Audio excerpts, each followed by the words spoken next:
Lies by pairwise dice, then attend to this heaven slice of an angel wrapped in skin. Throw dice and woes of life.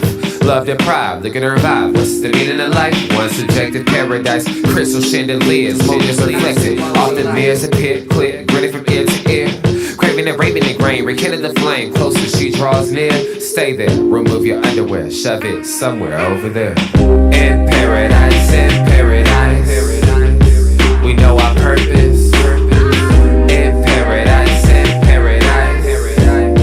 we know what our worth is. In paradise, we manifest dreams. In paradise, truth is what you can see.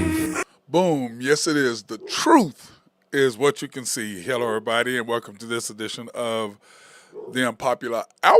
Of course, I'm your host, Matt Clark, and happy Monday to you guys. Hopefully, everybody had a fantastic weekend.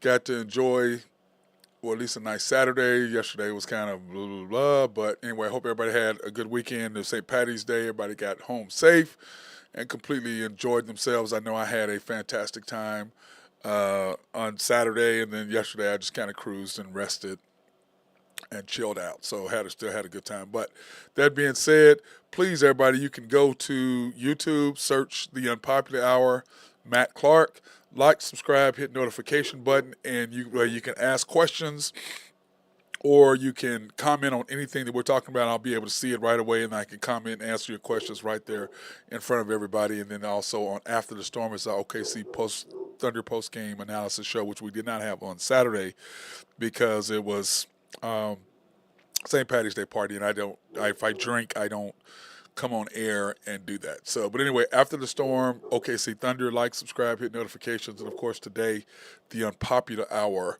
with Matt Clark, like, subscribe, and hit notification. And I can look at your questions right now and answer any of them like we normally do when we have people that, that ask questions and things like that. So that being said, the Thunder took care of business like we thought that they would be this past Saturday against Memphis at Memphis, even though it was a lot closer than what we thought it would. But they did get Desmond Bane back, so that had a lot to do with it. They were a different team, and then plus, us being where we are, where you're going to get everybody's best shot. Okay, you're going to get everybody's best shot simply because it is the Thunder, and they are coming up in Memphis. It has been one of our rivals, really. And even though we traded Steven Adams to them, still, it's something about Ja and us, and I don't know what it is with Memphis. We've always had a tough time beating them and playing against them. So that being said, it was a good game, and the Thunder did take care of business. In the end, here's the Thunder score. They took care of business 126-119. Of course, this was in Memphis. And the Thunder took care of business 126-119, improving to 47-20. The Grizzlies dropped to 23-43. The Grizzlies were 18 for 44 from 3, 18 for 44 from 3. The Thunder were 12 for 35 from 3. And you just look at it right now, it was the Grizzlies shot 45% from the field. The Thunder shot 51.7% from the field. The Thunder out-rebounded the Grizzlies by 9. And then when you look at points in the paint, pips, the Grizzlies had 36. The Thunder had 44 points in the paint. Turnovers, the Grizzlies had 14. The Thunder had 12. Bench scoring, the Grizzlies outscored the Thunder by 1, which, you know what, that's about the way it works. But I like what I saw with the Thunder right now, just in our overall play. It took us a minute to kind of get going, but we did take care of business in the end. And so, but we started, why don't I have that game? I don't know what, that's in my other book. I left my book in the car. How the hell did I do that? Anyway, I did take, here it is right here. I did take notes on the game. Oh, yeah, here we go. Great. I knew I had something going on. I'm like, what the hell was I doing? I did kind of take notes there, a little bit sloppy simply because of what I was doing and what was going through. But the Thunder, why do I have the numbers wrong here? I don't know what the hell. Why are my numbers off? Because I have 118, 112. Oh, I didn't change it. That's what it was. It was 118 to 112. I don't know what the hell I was doing right here, doing the score wrong. Let me fix that because I don't like having that wrong. It was 118, 112. 18 to 112. I can fix that really quickly, but yeah, I don't like doing that wrong. When you're gonna do it, you gotta do it right and have it the way it's supposed to be. So, but anyway, the Thunder took care of the Grizzlies 118, 112. And this was the Pacers score. That's what that was. That's why it looked like that. But anyway, the Thunder did take care of business, which is what's important. Let me see if I can get this right. Thunder end of game box score. Boom, boom, and boom, and it should appear on your screen correctly. It will in just a second on the screen here. But anyway, loved what I saw from the Thunder. Like I said, the Thunder did take care of business, which is what we needed to have happen. 118 to 112. But you can see that it was a pretty close. It was a lot closer than what it really looked. I mean, the stats really don't tell how close this game actually was. And then when you look at the complete game stats, Chet played 32 minutes, had 11 points, and Chet has been struggling. Even though he had 11 points, 8 rebounds, 1 block, but he struggled the last few games for whatever reason. J Dub, 35 minutes, 11 for 21. Second game in a row that he's taken more shots than SGA with 27 points. But the Thunder are making the decision and are making the effort to place him ahead of SGA, letting him carry the ball up the court at the end of games, which makes zero sense to me. But once again, they have made that decision that they're going to put J-Dub ahead of SGA, and it's causing stuff in the locker room. I was talking to a coach today, and we were laughing about that. I was like, how the uninformed versus the informed. And that means the people who are knowledgeable about basketball, who understand the insights of basketball versus the people who don't understand the insides and outs of basketball. So the informed versus the uninformed. SGA 37 minutes, 9 for 16, 31 points, 9 rebounds, 5 assists, 2 steals, of course, maintaining his 2-steal deal that he's got to keep up. And he's only got, what do we have? 15 games left, I guess, to go in the season, so he should get there. Josh Giddey, 22 minutes. He had 18 points. Once again, 8 for 14, 2 for 7. He has just got to work on his three-point shooting, which he has gotten better at it. Let's fess up to that. Dort, 4 for 9, 3 for 6 from 3, 12 points, 1 rebound. Dort has decided he wants to score more, and I just don't like that. I really don't. Jay Williams, Jay Will, 10 minutes, 3 points. I still have an issue with him, after the game the other night on TNT. He's got his arm behind SGA talking, man, get your butt. This ain't Bali's TV. This is national TV. Get your butt over to J-Dub. I know that the Thunder sent you over there to grab him, to bring him over there while J-Dub was the player of the game, which is interesting. Bali's player of the game was J-Dub. National player of the game is SGA. When you look at ESPN highlights of the NBA, who do they have? SGA, not J-Dub. Who did Thunder promote? J-Dub, not SGA. It's really amazing how that works, that nationally everybody understands who the hell the Thunder's best player is, but to the Thunder, J-Dub is their best player. Gordon Hayward, 21 minutes, once again, 6 points.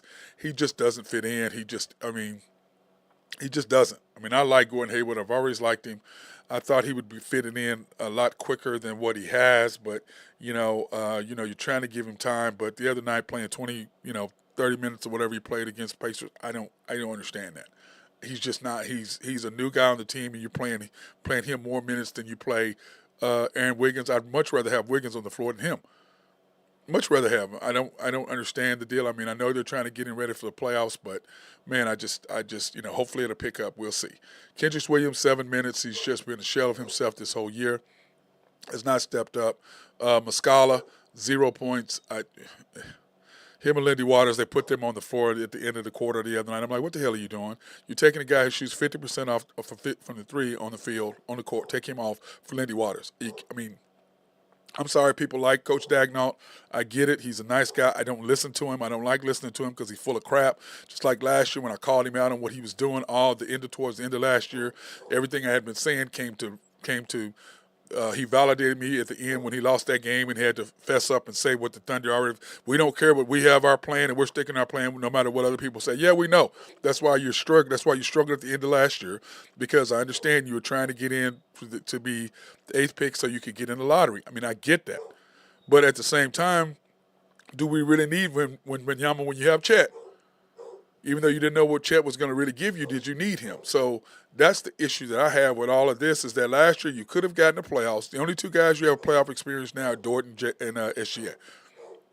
You could have had Josh with playoff experience, Jada with playoff experience, Wiggins with I mean, you could have had a whole team with playoff experience, and that's not what you chose to do. It's not what you chose to do. And now granted, is Wemby a generational player, unlike what they said Chet was? And I laughed at that, and I still laugh at it. And what I said has come true again, is that Chet is not a generational player. The generational unicorn is Wemby. And when they said that about the Thunder, I laughed. I was saying when they said that last year, I said, Chet is not a generational unicorn. He's a good player.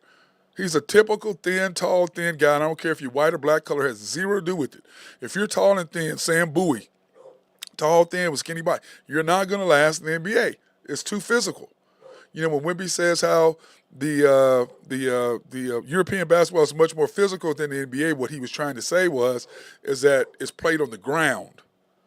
The NBA is played in the air, and you can see the Chet's getting pushed around. So I'm just totally up against that. Isaiah Joe, 19 minutes. He's slow. His stats are slowly just dropping. 3 for 7, 3 for 5. And Wiggins, 10 minutes. I don't understand that 2 points. I don't understand how you play Gordon Hayward 20 minutes and then Wiggins 10. I just don't understand it. Cason Wallace, once again, even though he only had 3 points, I thought he played magnificent. 2 rebounds, 3 assists, 2 steals. He's just going to be a player. I love what I see out of that young man and what he's trying to do. So when you look at the NBA, when you look at this game, we're going to go back and I'm going to go through the game as much as I can. Anyway, when you look at this game, we started out 9 fouls to 0. They had 0 fouls. We drafted the basket more than any team in the league besides the Lakers. And we had 0 fouls called. Shot 0 free throws, 9 to 0. 9 fouls to 0 fouls. They had no fouls.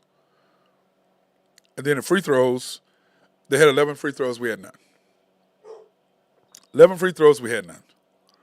I just don't understand it. But when we were winning the first quarter 29-27, and like I said, they came playing lights out there. I mean, I'm really going to give them, their flowers on what they did. Chet, on the other hand, he had his 20th double-double, which is great for him this year. But I just look at what, we were trying to do here. Then all of a sudden you've got SGA, Cason, Hayward, Joe, and who do I have in here? And Chet. And J. Will. And I just don't understand why you're playing Hayward instead of Wiggins. Because Wiggins is normally the guy that goes with that group, SGA, Cason, Isaiah Joe, Wiggins, J. Will. J. Will plays for about 2 minutes, then you bring in Chet to close out the quarter. I don't understand it. When you did that, it was 27-24. It ended up being 29-27 to end the quarter. I just don't get it. And then you start the second quarter, you have J-Dub, Chet, Cason, Hayward, and J. Will. That's how you started the second quarter, which I like them playing J. Will and Chet more because I think, Chet, J-Dub, J. Will is the 5. Chet is a 4. He's not a 5. So I like what they were doing with that. And then we were just committing dumb fouls. I mean, we just mentally weren't, and like I said before, this game was a trap game to me because you had the Pacers before and then we're going to go over what their schedule is coming up. But it was kind of a trap game to me, and that's the way I really looked at it. And but anyway, it just amazed me, okay? So then it's 29-31 with 9:04. Wiggins came in for Hayward, okay? And they go on an 8-3 run to start the second quarter. Once again, Gordon Hayward's playing in front instead of Wiggins. I don't understand it. Then they bring Dort in for Cason and Giddey in for Chet. And then finally, SGA comes in and it's 40-38 with 5 minutes to go. Then you have SGA, Josh, Isaiah, Joe, Jay, Will, and Dort. Once again, you're playing Dort and Hayward with SGA instead of who you should be playing the group with, and that's SGA, Isaiah, Joe, Kaysen, Wiggins, Jay, Will, and then Chet. That's the group that should be playing together, but that's not what you're doing. You're not playing that group together. And you should be playing that group together. For whatever reason, they don't. I don't understand why they do that. It just makes zero sense to me why they're doing that. It just pisses me off that they did that. But anyway, 40-38. And, I just don't understand it. But SGA, Josh, Joe, Isaiah, Joe, Jay, Will, and Dort. Anyway, it's 46-46 with that group. It was 46-38 when he made that group in 5 minutes. And then in a minute and 30 seconds to go, it's 46-46. And you've got Chet in for Jay Will. And, simply we were getting out hustled. And I just think that the Thunder are going to win in spite of this coach and in spite of this organization's desire to push this team in a certain group, which means putting SJ out. You want to build your cornerstone to be Jay Will and Chet. That's what the Thunder are doing. I'm telling you, that's what they're doing. And it's going to fail miserably. And what it's going to be funny is the narrative is going to be SGA didn't want to play with this young group. That's the narrative. That's what they're going to try. He's 25. They're 22 and 23, 21. What do you mean? Why is he 25 in the prime, starting to be in his prime of his career, going to be two-time first-team all NBA? His first time, he's going to make all defensive teams. So he's going to be all NBA on offense, all NBA on defense. He's going to do something that only two other guards have done, and that's shoot 30, average 30 points a game, shoot 50%, and average 2 steals. And the other two won the MVP. But the Thunder don't promote that at all. I mean, occasionally they will, but they're too busy promoting J-Dub. They're busy. J-Dub's the player of the game. J-Dub, J-Dub, J-Dub, J-Dub. That's all they throw down. And when I hear people talking about, J-Dub, I go, well, what do you think about J-Dub? I like him. He ain't SGA. And every single person that I talk to about this, and all I say is this, you can be mad at me, you can do whatever. Just open your eyes and pay attention and see how at the end of quarters, instead of putting the ball in SGA's hands, I asked this question before I tell him my thing. I said, who do you want with the ball at your hand at the end of quarters? Well, we want the ball in SGA's hands. Okay, so watch. See what Dagnall does. Dagnall puts J-Dub with the ball in his hands at the end of Memphis game. Last 2 minutes, J-Dub's bringing the ball up the court. Like, literally, I was talking to my coach earlier, and it was before he's cutting my yard. I was like, bro, did you see what happened? They go, no. I said, SGA and J-Dub are both down there to take the ball out of bounds. SGA takes the ball out of bounds, gives it to J-Dub, and J-Dub brings the ball up the court and turns it over trying to go to the hole. He doesn't have the handles. Turned it over when run off his leg because they double teamed him. He ain't the guy. He doesn't have the handles. Now, is he more athletic? Yes. 100%. He's bigger, stronger. Yes. But, handles are something that you can kind of develop, but SGA's been doing this his whole life. It's like when I started teaching my kids the handles and making them do stuff with the ball handler. I said, listen, you got to get better and better and better. Ball handling is something that you do over time. It takes years and years and years to be able to develop into the type of ball player that you need to develop into. That's what you have to do. You can't just all of a sudden be a basketball player. All of a sudden have handles. You have to develop into that. It's just frustrating to me to watch them and see what they do. It's just amazing what the Thunder are doing there. So anyway, at halftime, frustrating. At halftime, the Thunder are up 56-54 at half, okay? 56-54 at half. And I think that I have the numbers. I believe I went ahead and did my halftime stats. I believe that I did that. Did I have my halftime stats? I think that I did that. That's not on this. That's on my After the Storm, my Thunder deal. I need to put this on here too, where I can do the halftime stats so you can see those two as well when I do that. But anyway, it's 56-54. Started the third quarter. So you got to get a better start to the second half, second half, which we did. J-Dub I got this. J-Dub got SGA taking the ball out of bounds. That's a significant little power play where SGA's like, look, whatever, man, here, take the ball. do what you're gonna do. It's kind of like what SGA did to him after the one game where he knocked down. He went back to back where he made the jump shot, knocked the three down. All of a sudden went on a 5-0 run by himself to close the game out. And then J Dub had the ball and he just said, "Hey man, go ahead and take it. Game's over." It's little bitty things like that I'm trying to give you guys knowledge about being a player and understanding the difference and understanding the little things that are going on that you don't see as not an average person, but a person who isn't used to playing and doesn't understand the nuances and the little things that go on. Those are little things that you guys don't see that I see as a former player.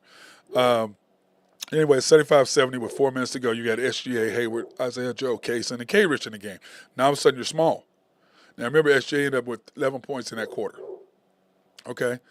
And so to start the fourth is 91-78. You have J-Dub, Isaiah Joe, Kaysen, Josh, and Chet. That's who you're starting with. Once again, Wiggins not playing. And Memphis goes on a 6-0 run, and then you bring in Wiggins for Josh. Why the hell wasn't Wiggins starting anyway? This guy's lineups are going, like I keep trying to explain to you guys. In the playoffs, possessions matter. Okay, you get 8 to 10 less possessions a game in the playoffs, which means that you have to be careful on who your lineups, who you're using, who you're not. You have to be careful on all that. So that's why I sit there and I'm trying to educate you people, because I'm saying this guy's lineups, he wastes possessions by who he has in the game. Now, people go, now the opposite of what I'm saying is, well, he's just trying to do all this so everybody gets playing time. Look, no, you got to play 9 guys, 10 guys, depending on who you do. And we know SGA, J-Dub, Josh, Dort, Chet, Kaysen, Isaiah Joe, Wiggins, and J. Will. That's your 9. Now they're adding Hayward, which means they're putting Hayward instead of Wiggins. And you got K-Rich coming in there too, which I think K-Rich is, as this year has gone on, it's just his play has gone down. Isaiah Joe's play has gone down. And I think it's the stress of what's going on in the locker room is affecting a lot of these players because of what this organization and coaching staff are doing. They're clearly splitting this team. They're making you decide, and all the players who have contracts who are up and have to depend on what they're are dependent on what the ownership or management does are the ones who's taking J-Dub's side. Dort's on J-Dub's side. Josh was in the middle. He was Switzerland. Now he's on J-Dub's side. Then what do you got? Isaiah Joe. The other day, these last few games, he's been dribbling past SGA and then throwing the ball. Dude, why the hell are you dribbling? You are a shooter. You're not a scorer. But now he's trying to dribble, and SGA's looking for the ball. He goes by and throws the ball away, and SGA's like, man, what are you doing? But once again, Isaiah Joe needs another contract, so what's he going to do? Fall in line? J Will for sure is going to fall in line whatever the hell's going on. Like where I was saying at the beginning of this show, why do you have your hands, arms around SGA on a national televised interview? There's one person being interviewed. But why was he there? To grab him, to take him over there so he could be there? No. As soon as it went off, SGA ducked out and left. And it's so funny, he didn't know the TNT camera was following him. But I'm telling you, everybody watched that. And I'm telling you, as a player on that style of the TNT people, they were like, wow, did you see that? Now, all of a sudden, Thunder are bringing attention to what they're doing. And so people are like, okay, I'm going to start watching out for that. I'm going to start seeing if that's on a current. Why are you having SGA come over there when it's about J-Dub? He's not the backup to J-Dub. And J. Will, that's what you were doing, following direction, doing what the hell you were told by the Thunder administration. Bring SGA over here because we're interviewing J-Dub. And think about that for a minute. National interview was SGA. Bali's player of the game, J-Dub. Every time it's happened, the national player of the game has been SGA. The Bali's player of the game has been J-Dub. Every time. It's like the one game he was a player of the game. You go, oh, well, J-Dub made a shot. He made one shot at the end of the game. SGA had 5 of the 7 points with a steal and a correct pass. You know, it's just amazing to me what the Thunder are doing. It's just amazing. But anyway, we took care of business 118-112. And here are the NBA standings at this point. after yesterday's games. The Thunder are now half game ahead because the Nuggets, and we'll talk about that in a minute. The Nuggets and the Mavericks played yesterday, and what a game that was. And so we'll talk about that here in just a second on what happened with the Nuggets and the Mavs last night, because the Mavs had a huge win, and they have now moved up to 7, and they are tied for 6th place, but the Kings have the tiebreaker, so that's what that is right now, and that's why they're not in 6th place, but they're basically tied for 6th is what they are. They're tied for 6th right now. The one game really, it's 38 to 28, 39 to 29, so it's really, they're both 8.5 back, but it's really. I should have had that wrong. It's the Mavs are 7, I believe. Is that right? I think I had that wrong. Anyways, I believe that's right. So, because the Mavs should be 6 because they have 39 wins, but they only have 28 losses. So, I think the reason why the Kings are ahead because they have one less loss. That's why they are, even though tied for 8.5. So, anyway, the Suns 38-28, Warriors 35-31, and winners of the last one. Lakers are just Drew and I's Lakers are just not there. They just aren't. They are not there this year, and it's not going to happen. It's just really not. It's just bad. It really is. It's just so frustrating to see what is. But anyway, yesterday's scores, the Suns and the Bucks. The Bucks beat the Suns without Giannis. The Suns are an enigma to me. I don't understand what they're doing. It's just mind-boggling to me, the fact that the Suns got beat by the Bucks without Giannis. That should never happen. Should never happen. The Heat and Pistons, Bam Adebayo knocks a 3 down to win the game. The last person you think is going to hit a 3 would be him, but he is improving on his 3-point because he realizes that in order to be successful in this league, he's going to have to be able to knock down that 3. So, what does he have? 12 threes this year total or something crazy like that, or in his career. So he's going to have to start shooting 3. He's going to have to improve that. The Mavericks and the Nuggets, like I said, what a great game that was yesterday. I don't know if you noticed or saw it, but what a great game that was. I was listening to, I think it was Colin Cowherd talking about, it was a hook shot. No, it was a jump hook. It was not a hook shot. It was a jump hook. Magic Johnson is the one that shot the hook shot. But it was a running jump hook over Jokic and over the Joker. And I can say this, it's one of the best shots I've ever seen. Kyrie is one of the best shot makers. And they said, is he the most skilled player ever? I still say the most skilled player ever is Kobe, because to me, skill is doing it on both ends. Offensively, as far as handles, I think it's Kyrie. I think it is Nate Archibald. I think Steph's got nice handles. People, we argue at the barbershop, and we're going to discuss that on who has the best handles of all time. So we're going to talk about that.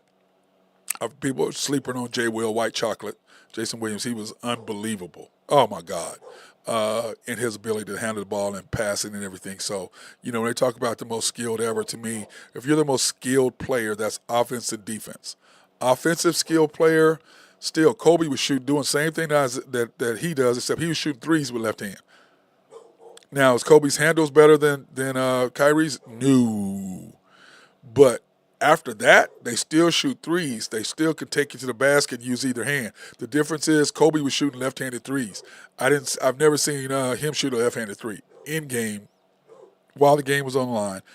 I've never seen Kyrie do that. So people get enamored with stuff and they start running their mouth. Dude, if you've watched basketball and you understand the game, yeah, negatory. But if it's somebody who didn't play, yeah, I get it.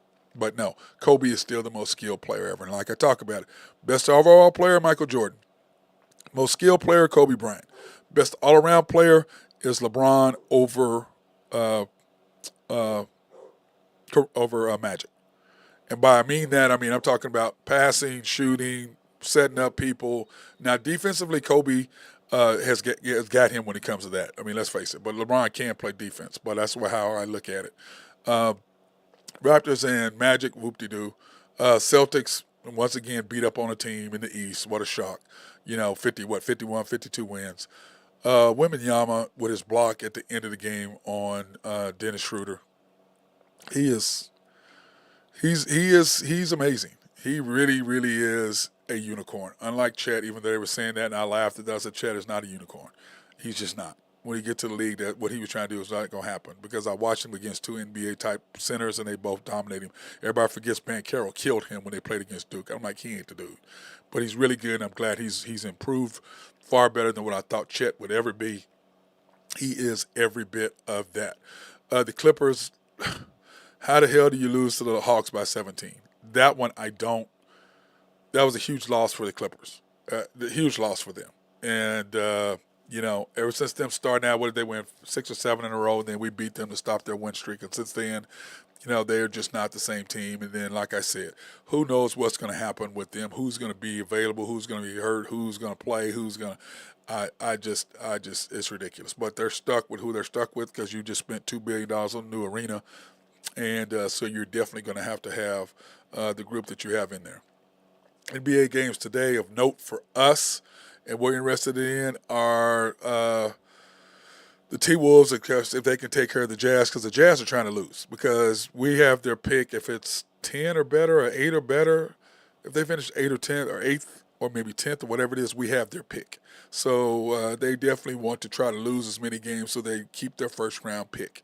The Knicks and the Warriors are going to be good because the Knicks need a win. The Warriors are still trying to get in there. And then, of course, the Grizzlies at the Kings, the Hawks at the Lakers. So when I look at that and you look at what's going on with that, it's just hard for me to see if anything different. And here are my power rankings for up to this point. Celtics won. Nuggets, even though we're a half game ahead of them, and we do have a 2-1 lead, 3-1. But like I said before, if you listen to the show, I don't count the last game because Jokic did not play. So therefore, I still think the Nuggets are above us as far as the power rankings. T-Wolves are 4, the Bucks are 5. Pelicans scare me. I just told you they scare the hell out of me. They just do. 6. The Mavs coming in at 7. The Cavs at 8. The Clippers are still 9. And then the Pacers at 10 are my vote for breaking down that. Ooh, man, I tell you, man, we got a lot going on today. So let's go ahead and thank our sponsors right now so we can take a quick break.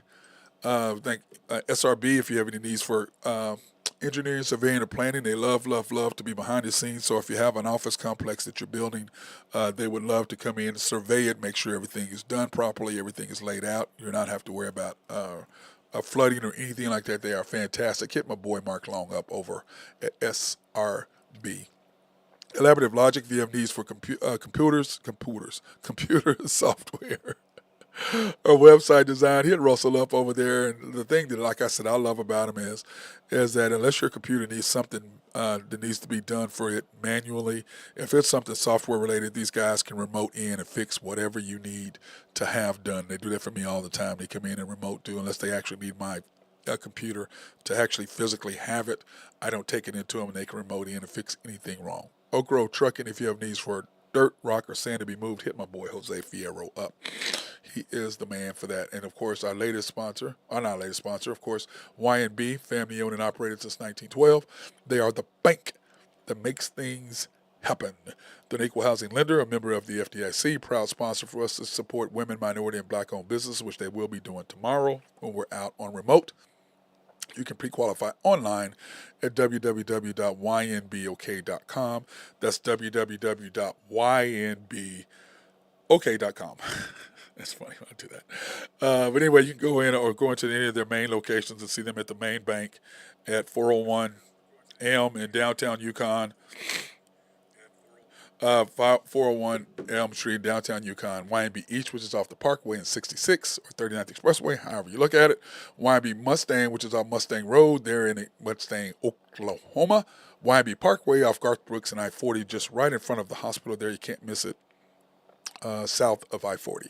YNB Peoples, located in Bethany on 23rd between Rockwell and MacArthur. Cannot miss it. Go in and see my guys over there. They love it over there. They love if you come in and see them.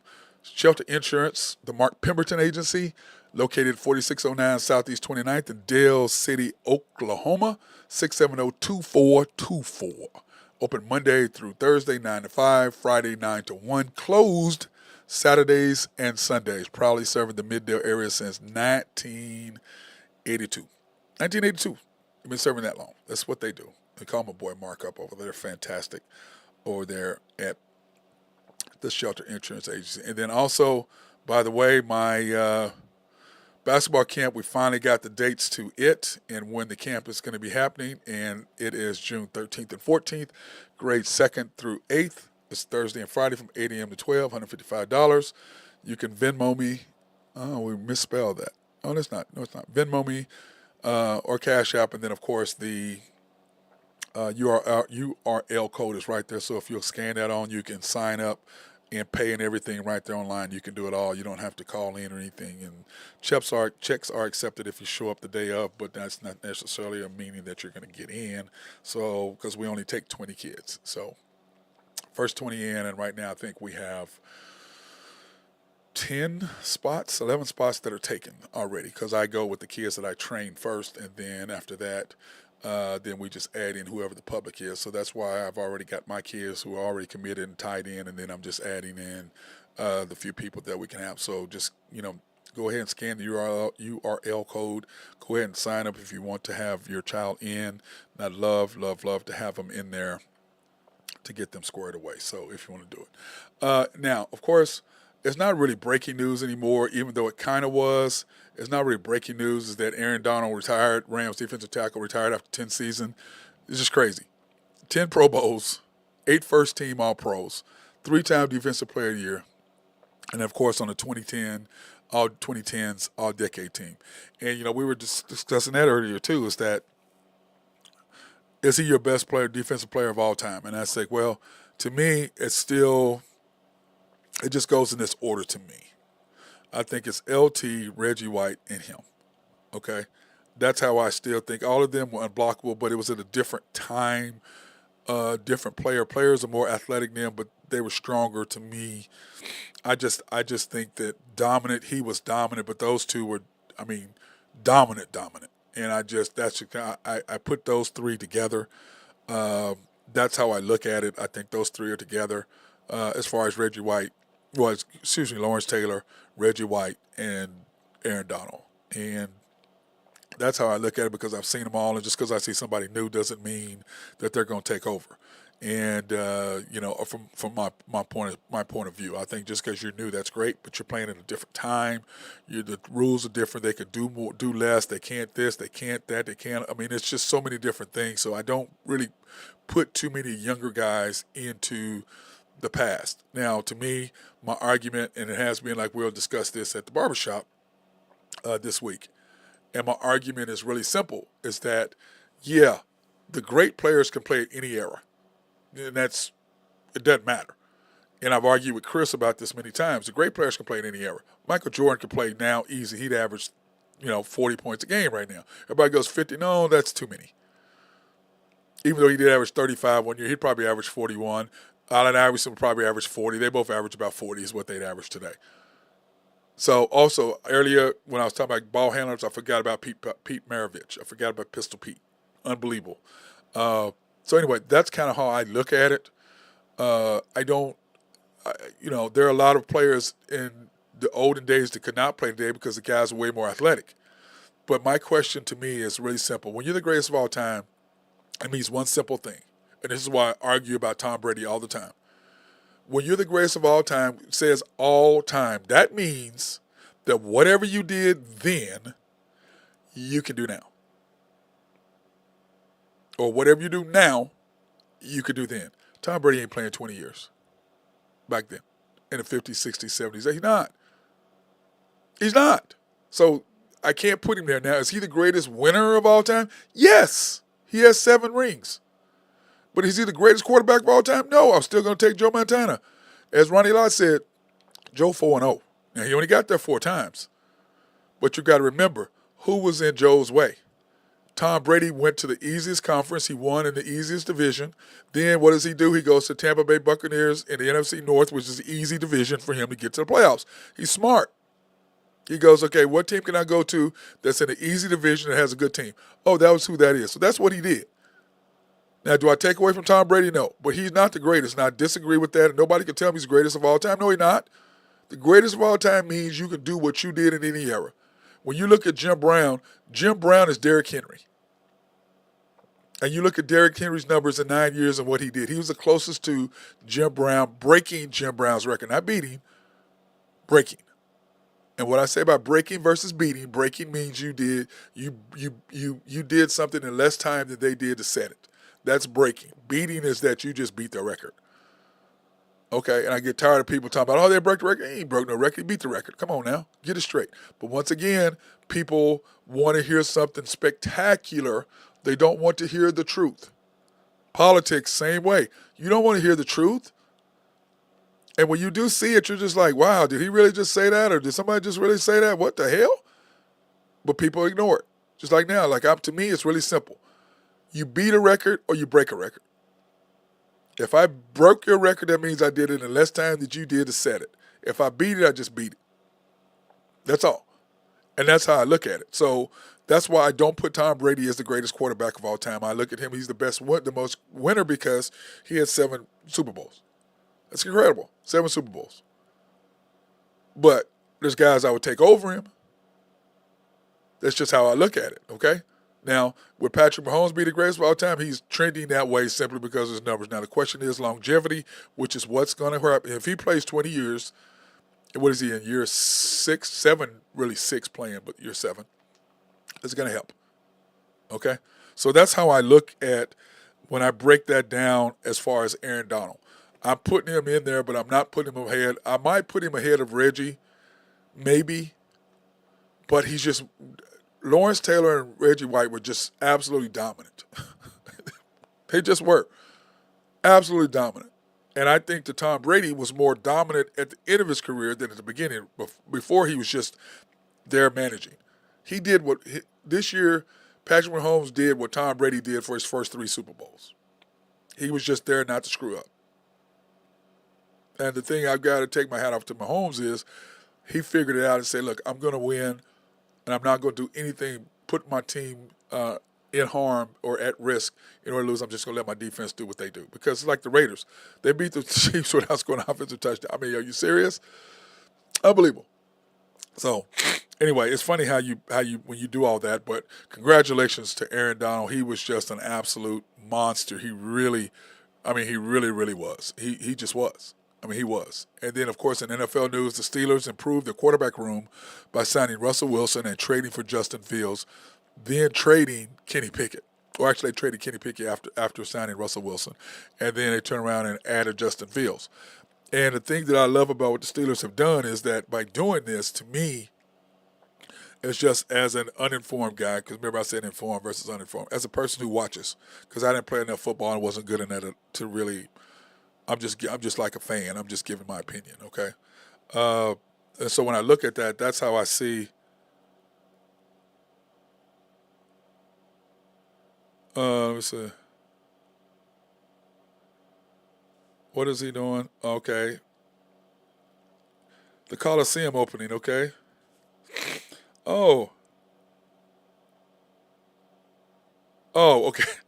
My guy Mark Long just sent me something. I had asked him about, when the even though we're not on basketball right now, I had asked him something about that. I was like, man, how do you add that in? How do you what are they going to do? Because I went to the big house, which is the Fairgrounds Arena. I was like, when are they going to redo the new place? And so he just showed me that when it's all going to be done. So anyway, he's got Mark send me some stuff when that's finally done. So I appreciate that. But anyway, back on the topic. The Steelers, to me, now are going to really be in a good place to really do something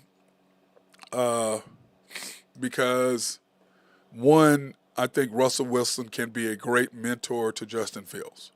Even though Justin Fields wants to be a starter and all that, dude, take a year to learn from somebody that understands the game. Patrick Mahomes sat behind Alex Smith for a year. Look where he learned and look where he took off from there. So it's not bad for you to take a step back. Look at Baker Mayfield. Baker Mayfield's been to 3 teams in 3 years or whatever it was, and now Baker has got his contract. But what did he do? He humbled himself and went out there and did what he needed to do. And Justin Fields, to me, you have a great chance to really do something. You've got 2 running backs, okay? You've got a tight end. You've got a wide receiver. You've got a great defense. Your offensive line is getting redone. So you have a chance to really do something. You're playing behind one of the arguably best quarterbacks in this generation. So you do have a chance to really do something and learn something. So why not sit for a year? Why not learn? Why not prepare yourself and learn to get better? Because granted, you're in a bad situation in Chicago. And to me, Chicago, it's like, you didn't get rid of, you didn't get rid of your coach. You're a defensive minded dude. Get rid of the coach. To me, that's really simple on what you should do, and you did not do it. So to me, it's simple on what you've got to do is you've got to get rid of the coach. You've got to set this up, and that's not what you did. It's just not. So you've got to sit around and go, okay, what do I need to do as a team? Okay, now you've got the number one overall quarterback, but you're still doing the same thing that you had before. You haven't changed defensive coordinator. I mean, you still have a defensive head coach. You still don't have the weapons that you need to. You still don't have the mentality. Offense is getting this league is getting more offensive generated more and more and more. Now, Tomlin did go out and get Arthur Smith, who used to be the coach at the Falcons, head coach of the Falcons. He was offensive coordinator before the Titans. So yes, he went out and got him a guy who understands what should be going on. There's 100% he did that. But now you're at the point where you've really got to understand what I need to do, how I need to do it. That's where you're at. Okay? So what I'm saying with Justin, dude, just learn from him. Because the question is, if Russell at some point does what Russell does and doesn't show up, you're going to get your shot. And unlike the Bears, you have an offensive coordinator that can help you. You've got a guy who's going to be able to, Mike Tomlin's, he is a great motivator, but he's a defensive guy. He's not an offensive guy. He's just not. So that's what you're going to have to do in that situation is that you're going to have to hire, you've got a guy, he hired an offensive coordinator and said, look, you take care of the offense. I got the defense. Let's make this work. Because to me, Tomlin is working on an extension. He has not been extended, and I don't blame the Steelers. Look, you haven't had a losing season, yeah, granted, but you've been one and done. You do have a Super Bowl championship, 100%, but you have to do what you need to do to fix that, and you have not done that as of yet.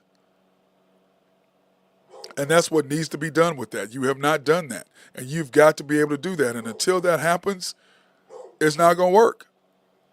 So to me, this year, is the telling year for whether Tomlin will come back as a Steelers head coach. And let's face it, the Steelers have, 3 head coaches?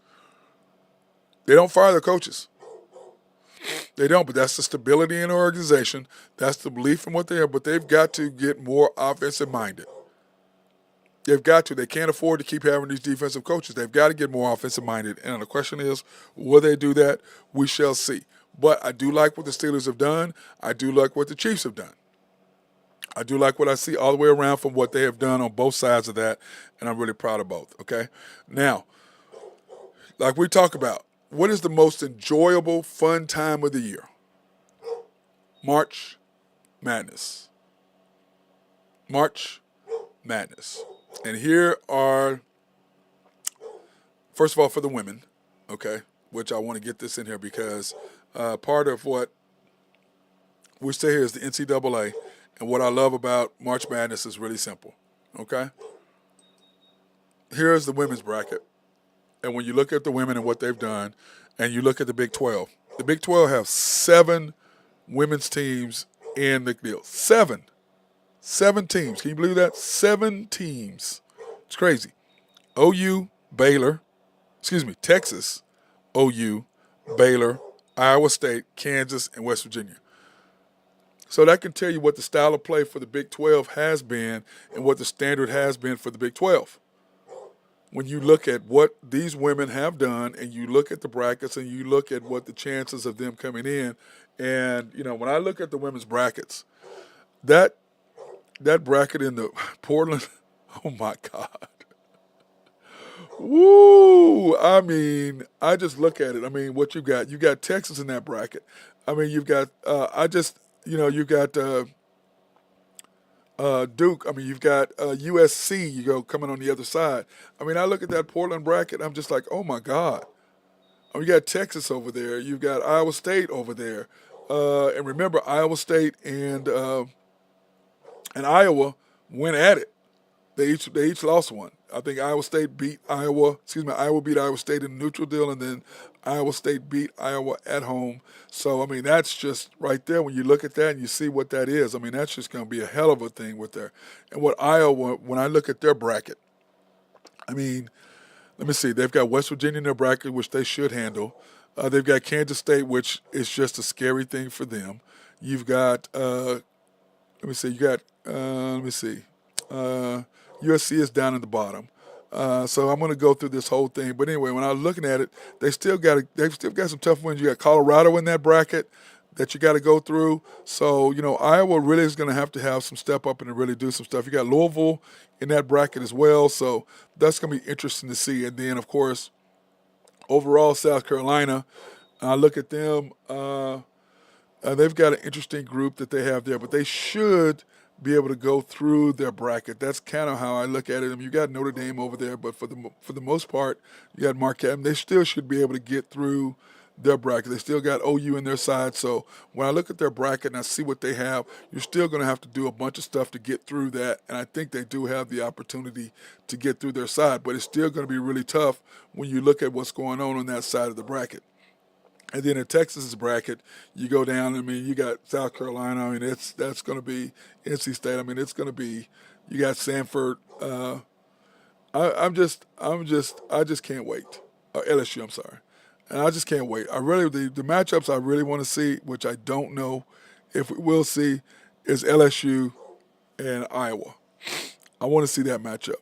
I don't know if we're going to get there because of what LSU has to go through to get there, but I think I do want to see that. I mean, I need to go through my bracket. And what I'll do is by Wednesday, I'll have my brackets up here for the women and the men's because Thursday we're going to try to do our show somewhere. So I'll have my brackets done on both, and I'll have those up for everybody to see who my bracket, who my teams are for those these particular matchups. So I'll have both of those done for the women and for the men. But anyway, I'm really interested to see the women and see what's going to happen out of that.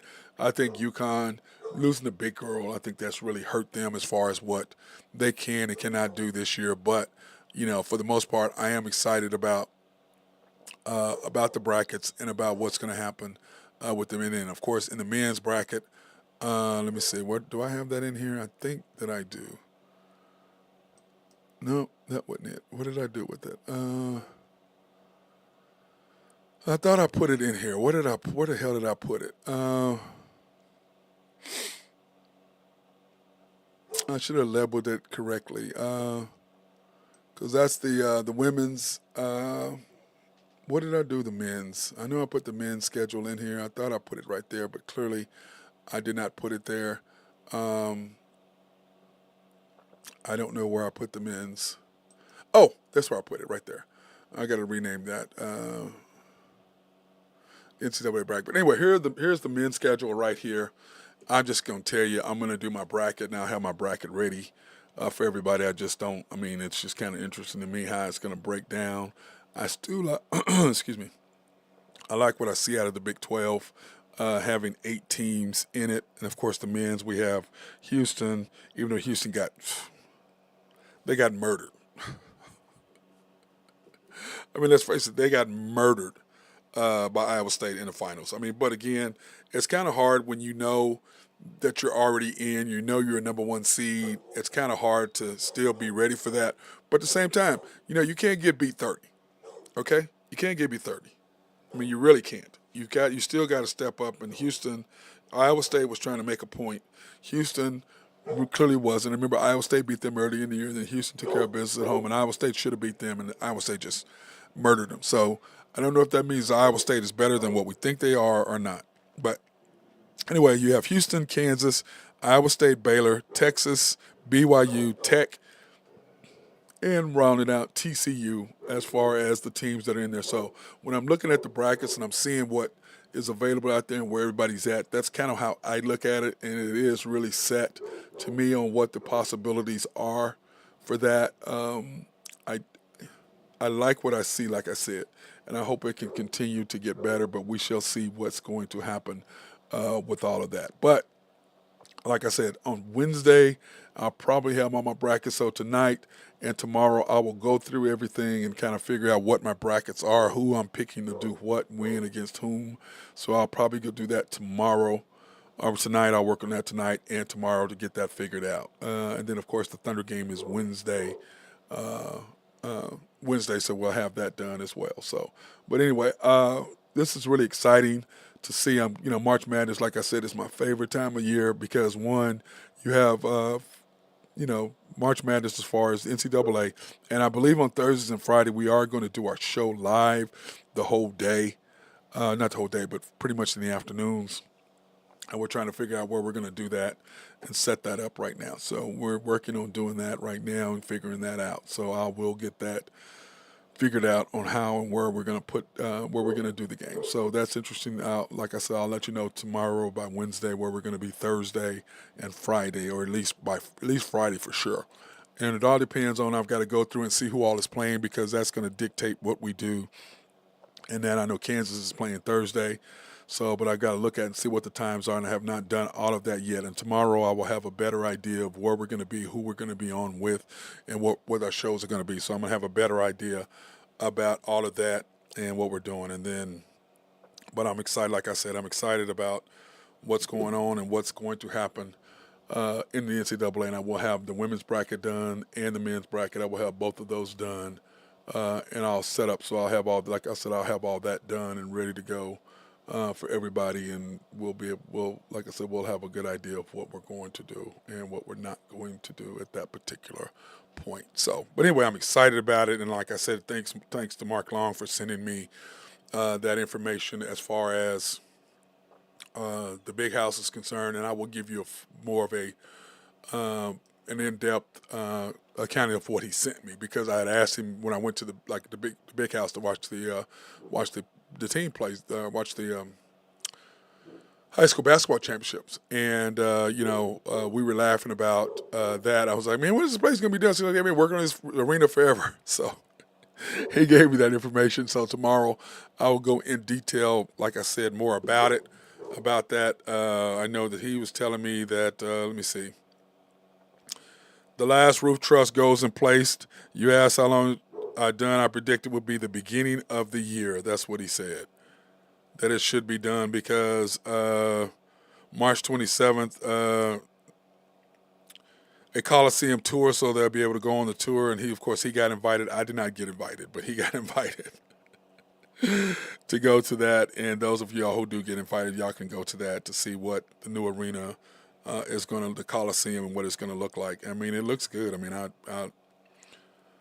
I'm interested to see what's going to happen with it. I like the layout of it, and so we'll see. But anyway, it ought to be ready for next year when they get ready for the high school basketball game. So that'll be set up. So I'm excited about that. And, of course, my guy Drew Hinthorn, let me go back to the NBA games, the NBA schedule. The games today, here are my guy Drew Hinthorn of Husker Drew Picks. Here are his picks for today. The Lakers game, the Lakers are taking on the Hawks at home. He's taking the Lakers and -9. The Grizzlies and the Kings are playing. He's taking the over 221, and of course at -110, and the Lakers at -110 as well. And then he's taking the Knicks +6.5, which I thought is crazy. The Knicks are giving up 6 points. The question, will Jalen Brunson get his third 40-point game in a row? So we'll see how that works. But the Knicks +6.5, -110, and then the Celtics -15.5. Seems like it should be higher than that. It seems like they're going to kill the Pistons. But, it's going to be in Boston. And Boston, one thing about them, they do beat up on the teams that they're supposed to beat up on. It's like the Lakers, losing to the Hawks yesterday. It's like, wait, what are you doing? So we'll see how that's going to work out. And then also, like I said, when we go to the barbershop, we're going to get a good feel for, and we're going to talk about the most skilled players of all time and who really gets in there. And I know that my guy Chris, he's all about the young players today. It's all he's about. And I'm just like, man, dude, it ain't the young dudes, it's the old guys. He's they couldn't play. It's way more athletic. Now I go, yeah, but when you're a great player, you're a great player. Now, I don't agree with some guys talking about Bob Cousy and them. I don't know they still think they could probably, there's less defense now, so they could probably get away with more. And that's the thing that I try to tell people. They don't play defense now like they played then. So as the players now who are younger, they can get away with a lot more, and they can do more than the players played back when we were done, because they couldn't get away with as much. It just doesn't happen. It's way more physical. They're way more athletic. So you can't get away with the things that you get away with now, then. And that's how I look at that. Yes, that you get away with now. Then you just couldn't. It wasn't, you weren't available, or it wasn't easy because everybody could grab you, they could hold you, and that's one of the reasons why I was a very good defensive player. And the guy, Randy Wright, the commander, a defensive player. Why? You could be sneaky, you could hold, and nobody, by the way, nobody was sneakier than him. Okay? When you can grab a guy's jersey and pull him down on top of you and get a charge. Now, of course, in today's game, can't get away with that because of replay. And they can see him grabbing, so he cannot get away with the stuff that he got away with back then. And maybe I couldn't either. I don't know. I don't know how that's going to work, but we shall see. So, but anyway, like I said, tomorrow's show, we'll be able to tell you what our plans are going to be, where we're going to be on Thursday and Friday, or if it's just going to be Friday. If you guys want to come back, you can. You'll be able to sit down with us and talk to us on the show, and communicate about what's going on and where we're going to be and all that. So I'll know more of that for sure tomorrow, for sure Wednesday, by Wednesday for sure. And I'm going to have the breakdowns and my brackets for the women's and the men's, and kind of give my my deal. And usually, the worst year I've ever had in the Sweet 16 is 10 teams. But usually I'm 11 out of 16, 12 out of 16. Where I get killed is on the first day. That first game, the first 2 rounds, it just usually just gets me. I usually have at least 2 teams that I don't expect. And that year I went 10 out of 16, I had 3 teams get upset that, like, what the hell? How did you get beat? I think Kentucky got beat. I'm going to say Kansas got beat. Somebody else got beat that I did not expect. So, but usually I'm 11, 12, 13 out of 16.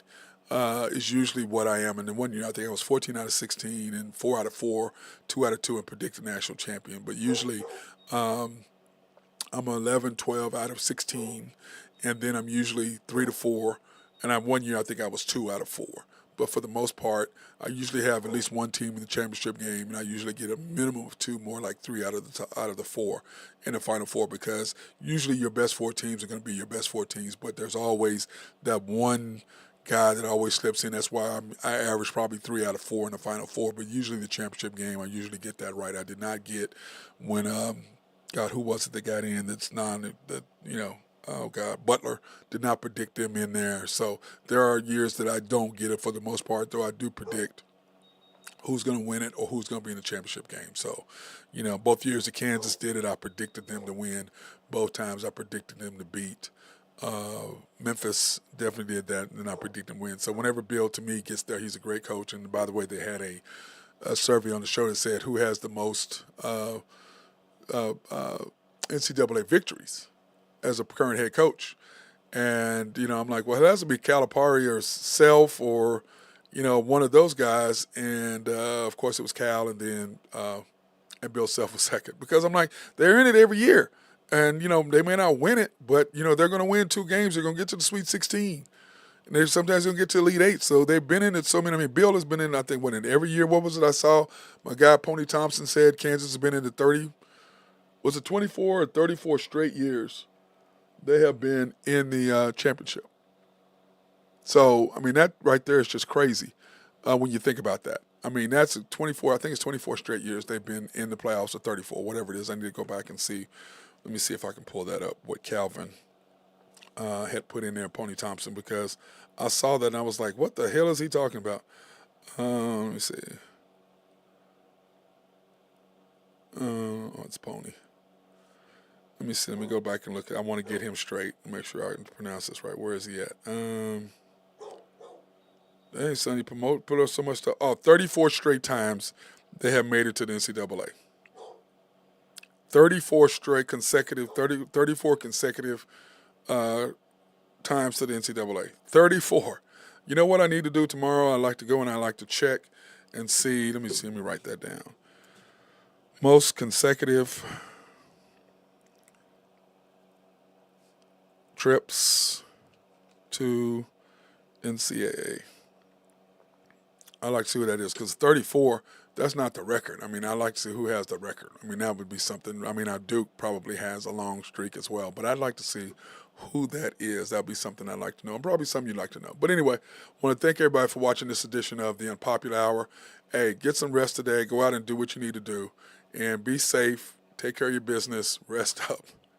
Go out and play some golf. Go out and play some golf. Enjoy yourself. Everybody have a fantastic day.